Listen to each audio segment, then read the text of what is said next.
করলা এভাবে রান্না করলে রান্নাটা যেমন সহজ হয় আর খেতেও অনেক টেস্টি হয়। আর এভাবে যদি করলা রান্না করা যায় তাহলে কিন্তু পরিবারের সবাই অনেক বেশি পছন্দ করে। আসসালামু আলাইকুম, কেমন আছেন সবাই? আজকে আপনাদের সাথে শেয়ার করব করলা দিয়ে ভিন্ন স্বাদের একটা রেসিপি। আর রেসিপি ভালো লাগলে প্লিজ একটু শেয়ার করে দিবেন আর একটা লাইক দিয়ে পেজ ফলো করে পাশে থাকবেন। আজকের রান্নাটা করার জন্য এখানে আমি 3টা করলা নিয়েছি। এবার করলার মাঝ বরাবর কেটে নিব, তারপর যতটুকু সম্ভব পাতলা করে কেটে নেওয়া যায় করলাটা ঠিক এভাবে পাতলা করে নেব। আর করলার মাঝখানের বিচিটা ফেলে দিব। আর ঠিক একইভাবে আমি কিন্তু 3টা করলাই কেটে নিব, একইভাবে পাতলা পাতলা করে কেটে নিব।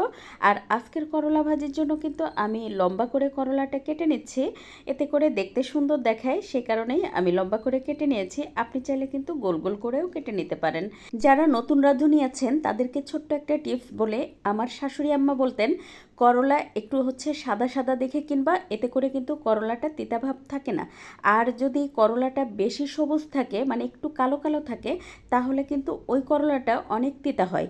তো করলাটা খুব ভালোভাবে ধুয়ে পরিষ্কার করে নিয়ে তার মধ্যে দিয়ে দিলাম স্বাদমতো লবণ, আধা চা চামচ পরিমাণ হলুদ গুঁড়া, আর দিয়েছি 1 চা চামচ পরিমাণ শুকনো মরিচ বাটা, সেই সাথে দিয়েছি রসুন আর জিরা বাটা মিলিয়ে 1 চা চামচ।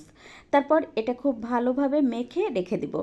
তো এভাবে মেখে রেখে দিলে মশলাটা খুব ভালোভাবে করলার মধ্যে ঢুকবে। এবার অন্য একটা বাটিতে একটা ডিম ভেঙে নেব। তো এর মধ্যে দিয়ে দেবো সামান্য একটুখানি লবণ, তারপরে ডিমটা ভালোভাবে ফেটিয়ে নেব। আপনি চাইলে কিন্তু 2টা ডিম দিয়েও এই রেসিপিটি করে নিতে পারেন। তো এবার রান্নার জন্য প্যানে দিয়ে দেবো 2 টেবিল চামচ পরিমাণ রান্নার তেল।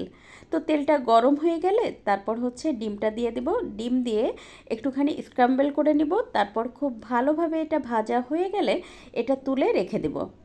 দেখতেই পাচ্ছেন আমি কিন্তু ডিমটা একদম কড়া করে ভাজিনি, একটু সাদা সাদা করে রেখে তারপর ভেজে তুলে নিয়েছি। তারপর ডিম ভাজার পরে বাকি যে তেলটুকু ছিল ওই তেলের মধ্যে আগে থেকে মেখে রাখা করলাটা দিয়ে তারপরে 4-5 মিনিট খুব ভালোভাবে ভেজে নেব। আর চুলার আঁচটা কিন্তু এই পর্যায়ে মিডিয়াম থাকবে। তো প্রায় 5 মিনিট ভেজে নেওয়ার পরে করলাটা চারপাশে সাইড করে দিয়ে মাঝখানে একটু ফাঁকা করে তারপরে দিয়ে দিলাম আধা কাপ পরিমাণ পেঁয়াজ কুচি, তার সাথে দিয়েছি 2টা কাঁচামরিচ। এবার আরও 3-4 মিনিট এটা ভেজে নিব যেন সব কিছু খুব ভালোভাবে সিদ্ধ হয়ে যায়। তো প্রায় 4 মিনিট ভেজে নেওয়ার পরে এখন দিয়ে দেবো সেই যে ভেজে রাখা ডিম। তো ডিম দিয়ে আরও 2 মিনিট মতো ভেজে নেব। প্রায় 2 মিনিট ভেজে নেওয়ার পরে দেখতেই পাচ্ছেন করলাটা কিন্তু ঠিক এরকম হয়েছে। এবার চুলাটা বন্ধ করে অন্য একটা পাত্রে নামিয়ে নেব। করলা রান্না বা ভাজি যেটাই করেন না কেন ওই একই গরম পাত্রে কিন্তু রাখবেন না, সাথে সাথে কিন্তু অন্য একটা পাত্রে নামিয়ে নেবেন, এতে করে কিন্তু করলার তিতা ভাবটা কম হয়। আর এই করলাটা একদমই তিতা হয় না, এভাবে রান্না করলে পরিবারের সবাই অনেক পছন্দ করে খায়।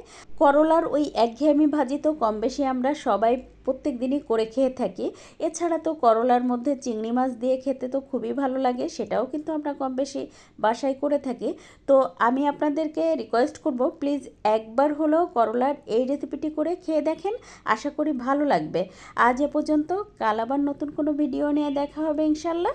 সে পর্যন্ত সবাই ভালো থাকবেন, সুস্থ থাকবেন। আল্লাহ হাফেজ।